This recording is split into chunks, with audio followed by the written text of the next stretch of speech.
Reposer âme, repos.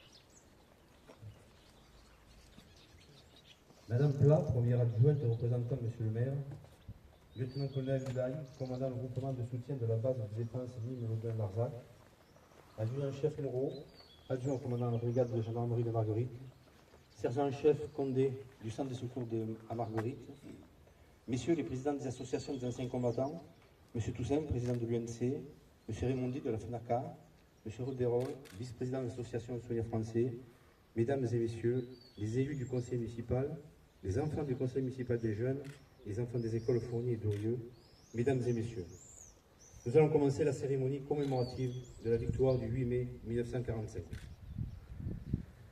Nous allons procéder à la montée des couleurs. Garde à vous.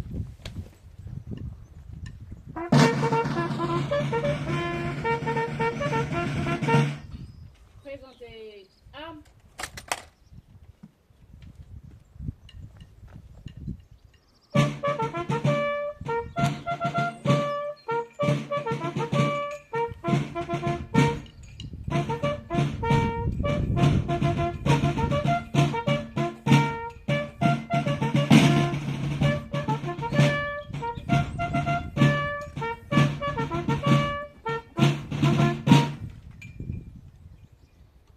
Reposer armes, repos.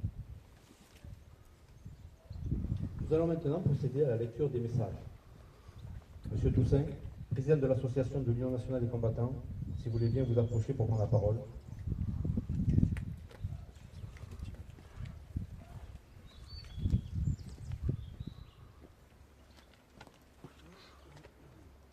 « 8 mai 1945, il y a 80 ans, depuis le 25 août 1944, Paris est redevenu la capitale de la France. La presque totalité de notre pays et de l'Empire a été libérée. Restent les poches de l'Orient, de Saint-Nazaire. L'Indochine est encore sous occupation japonaise. Les Alliés et les troupes françaises occupent l'Allemagne nazie. À Berlin, le maréchal Keitel signe l'acte définitif de capitulation devant le représentant des vainqueurs, le maréchal soviétique Zhukov, le maréchal de l'air britannique Tedder, le général américain Sparks et le général Jean Delattre de Tassigny, futur maréchal de France. À Paris, le même jour, le général de Gaulle déclare « La guerre est gagnée, voici la victoire, c'est la victoire des Nations Unies et c'est la victoire de la France. » Prisonniers de guerre, déportés, déplacés, STO, exilés, réfugiés et malgré nous, commencent à rejoindre leur foyer.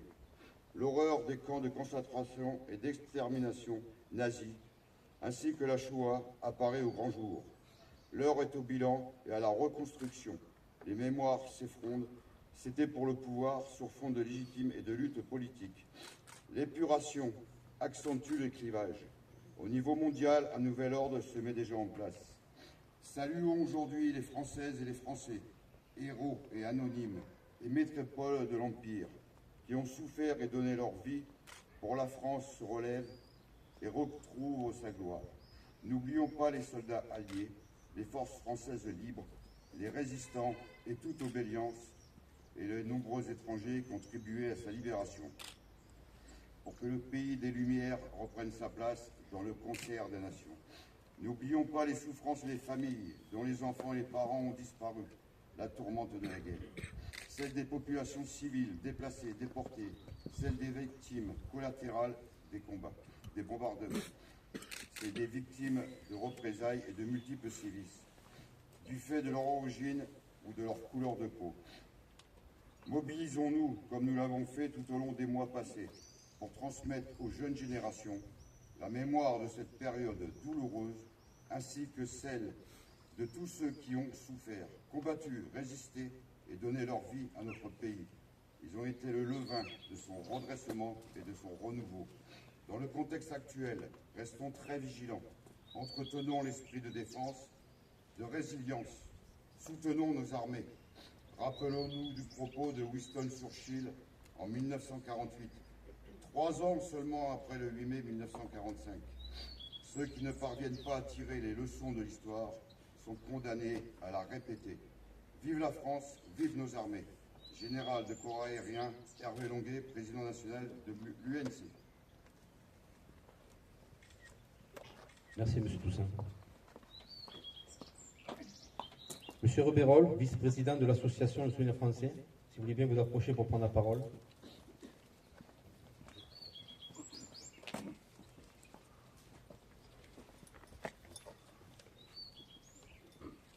Ordre du jour numéro 9. Officiers, sous-officiers, caporaux-chefs et soldats de la première armée française.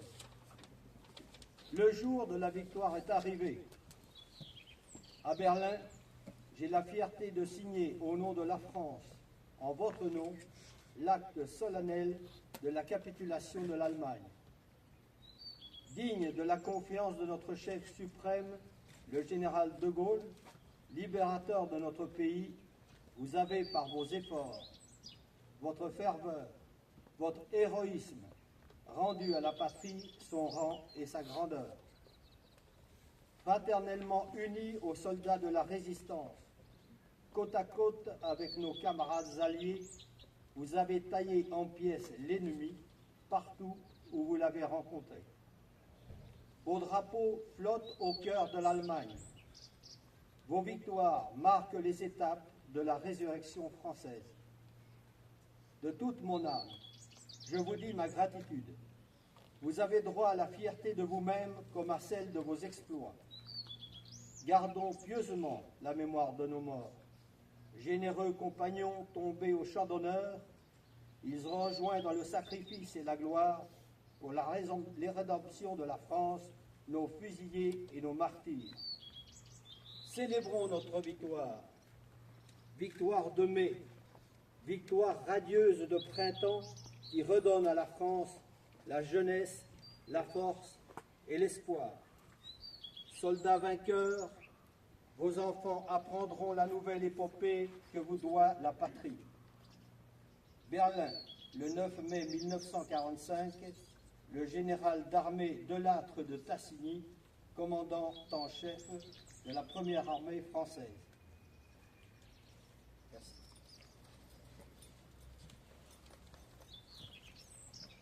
Merci, M. Rebérol.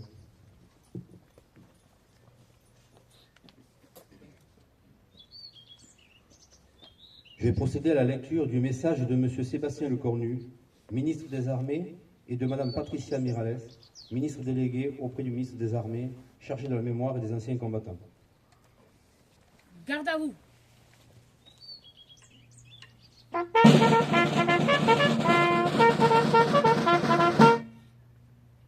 Le 8 mai 1945, quand la nouvelle de la victoire parvint à Paris, le général de Gaulle, qui incarnait la voix de la France libre et combattante, adressa ces mots à la nation. Tandis que les rayons de la gloire font une fois de plus resplendir nos drapeaux, la patrie porte sa pensée et son amour d'abord vers ceux qui sont morts pour elle, ensuite vers ceux qui ont, pour son service, tant combattu et tant souffert. Pas un effort de ces soldats, de ces marins, de ces aviateurs, pas un acte de courage ou d'abnégation de ses fils et de ses filles, pas une souffrance de ces hommes et de ces femmes prisonniers, pas un deuil, pas un sacrifice, pas une larme n'auront été perdus. Le sacrifice pour la victoire avait été immense.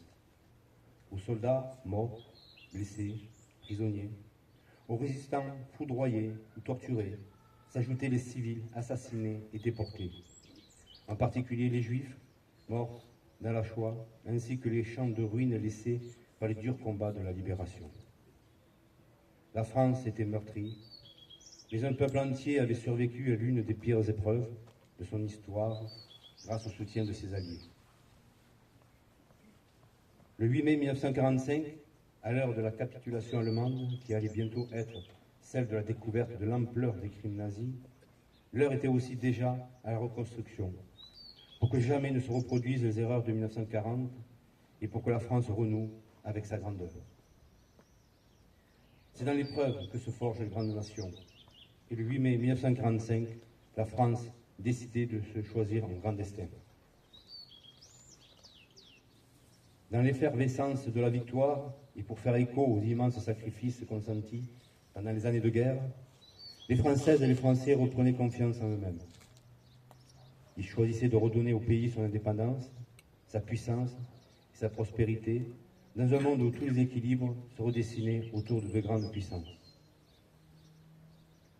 Cette ambition a permis de construire un modèle français qui fait notre grandeur et notre fierté dans les domaines militaires, sociaux, scientifiques, industriels, économiques et culturels. Aujourd'hui, nous jouissons encore de cet héritage de la libération, des choix courageux de nos grands anciens. Par-delà les clivages, ils ont su porter le pays vers le meilleur de lui-même. Alors que le cycle des commémorations du 80e anniversaire de la libération se termine, dans un monde où les menaces se multiplient, où des menaces anciennes planent à nouveau sur le pays, alors que les rapports de force internationaux se reconfigurent, souvenons-nous des sacrifices qu'une génération entière de Françaises et de Français a accepté pour libérer le pays, pour le reconstruire et pour nous donner les moyens de notre souveraineté. Vive la République, vive la France. Repos. Nous allons procéder au dépôt de gerbe. Garde à vous.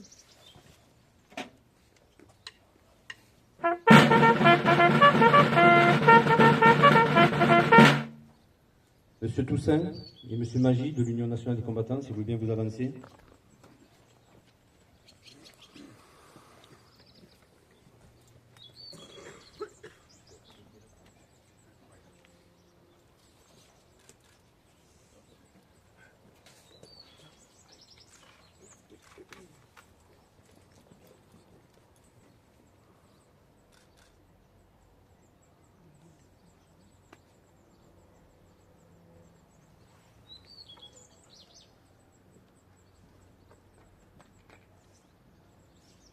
Monsieur Rebérol, vice-président du Souvenir français, avec les enfants du Conseil municipal des jeunes, Sacha Sobral et Émy Valdero, si vous voulez bien vous avancer.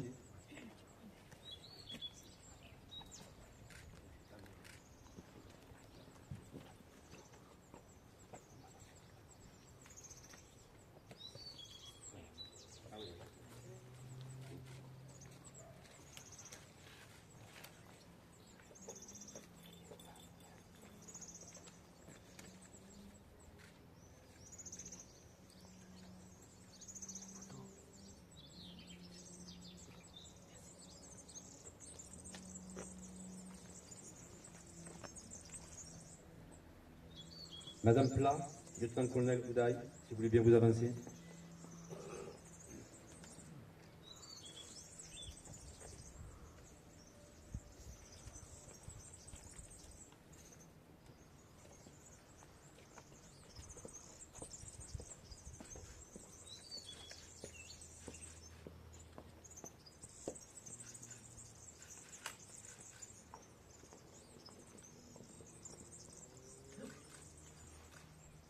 Mort. Présentez un.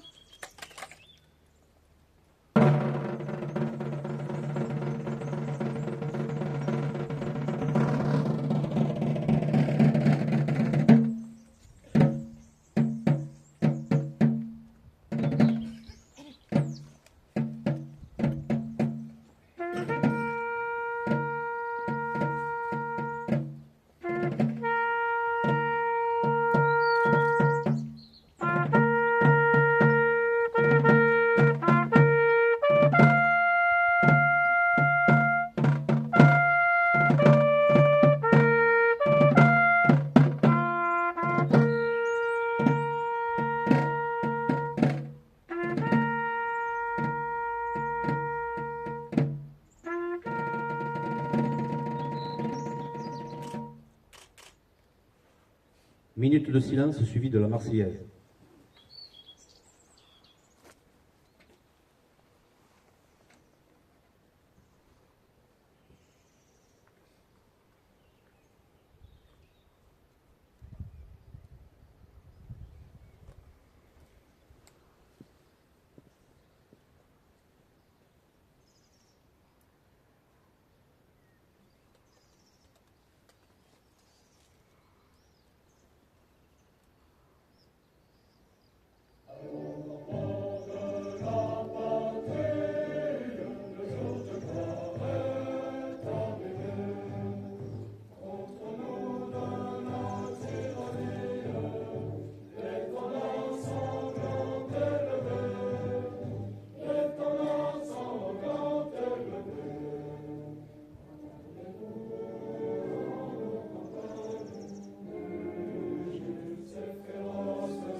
repos.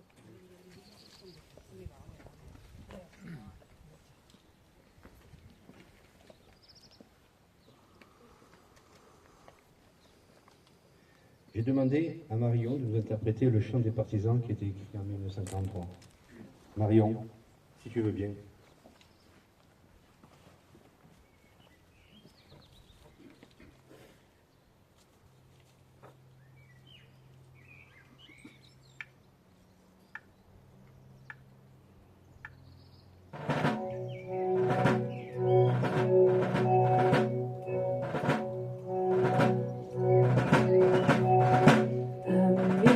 Entends-tu le vol noir des corbeaux sur les plaines? Ami, entends-tu les cris sourds du pays qu'on enchaîne? Oh, partisans, ouvriers, paysans, c'est l'alarme. Ce soir, l'ennemi connaîtra le prix du sang et des larmes. Montez de la mine, descendez des collines, camarades. Sortez de la paille, les fusils, la mitraille, les grenades. Oh, et franc-tireur à la balle et au couteau, tuez vite. Oh, et saboteur, attention à ton fardeau, dynamite.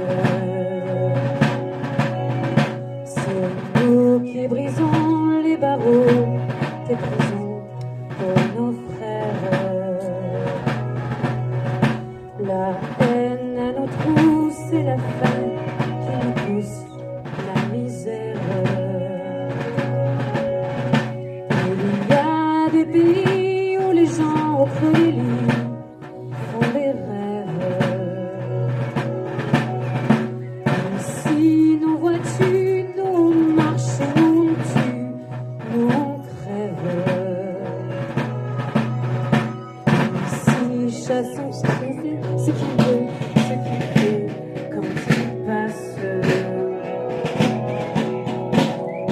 Et si tu tombes un ami, sors de l'ombre à ta place. Et du sang noir séchera au grand soleil sur les routes. Et compagnons dans la nuit, la liberté nous écoute. Ami, entends-tu les cris sourds du pays qu'on enchaîne? Ami, entends-tu le vol noir des corbeaux sur nos plaines?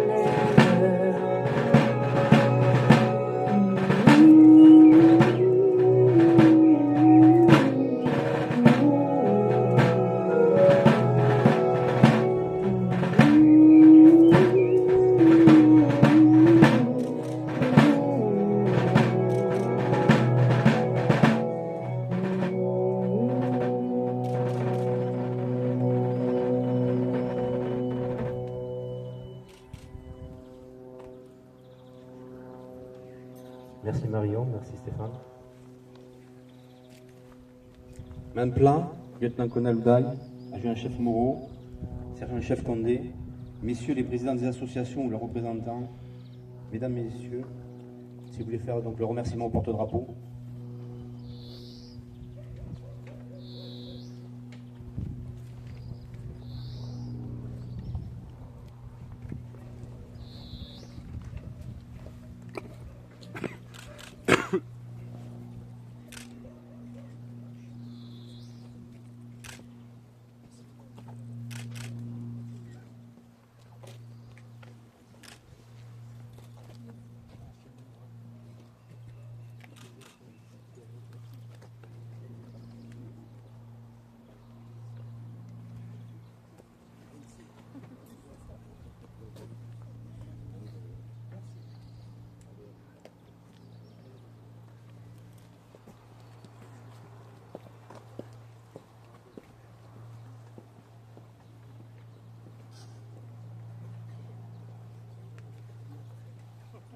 Garde à vous.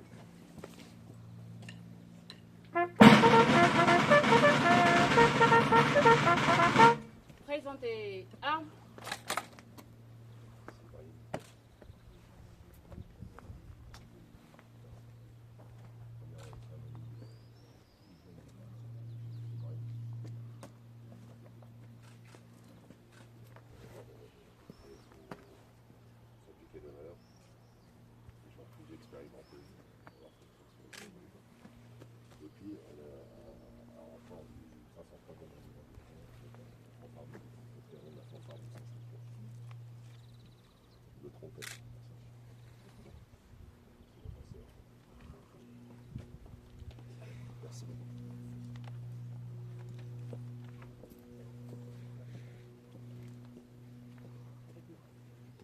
Reposez armes.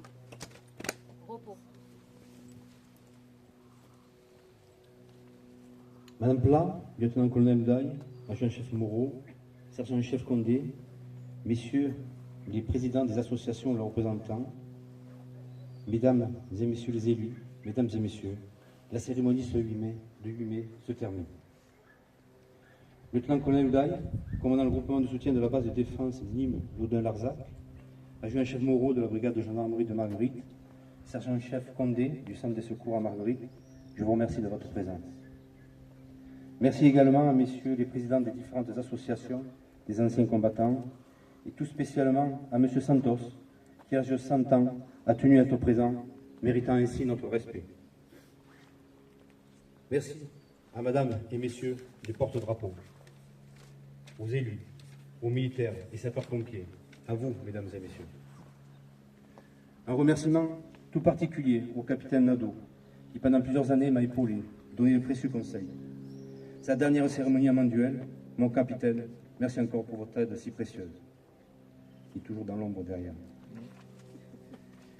Les militaires du piquet d'honneur, commandés par le même chef Ibrahim, et un grand merci à Marion pour son interprétation du chant des partisans, ainsi que M. Douché qui l'accompagnait à la main.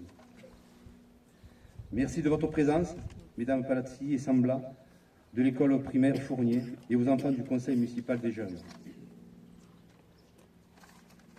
Maintenant, Madame Plat, représentant Monsieur le maire, vous invite au vin d'honneur à la salle des Garrigues. Merci. Avant de me prendre quelques photos.